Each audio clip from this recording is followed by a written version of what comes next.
রাজধানীর মালিবাগে সোহাগ পরিবহনের বাস কাউন্টারে ভাঙচুর ও হামলার ঘটনা ঘটেছে। এছাড়া পরিবহনটির মালিক আলী হাসান পলাশ তালুকদারের বাসায়ও হামলার ঘটনা ঘটেছে।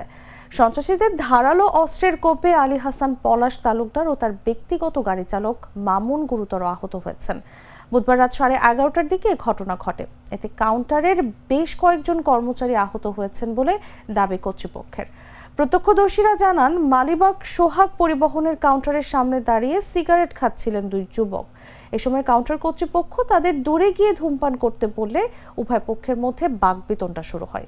পরবর্তীতে ওই দুই যুবক আরও কয়েকজনকে ঘটনাস্থলে ডেকে আনেন। তারা হঠাৎ করেই কাউন্টারে হামলা ও ভাঙচুর করেন। এতে কাউন্টারের গ্লাস ও আসবাব ক্ষতিগ্রস্ত হয়।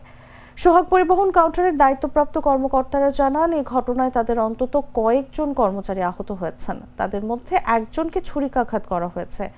বর্তমানে আহতরা সিরাজুল ইসলাম মেডিকেল সহ স্থানীয় বিভিন্ন হাসপাতালে চিকিৎসা নিচ্ছেন। বান্ডেল থাকলে প্রতি সেনমানিতে টাকা বাঁচবে। বিকাশ সেনমানি বান্ডেল কিনে জিতুন প্রতি লেনদেনে।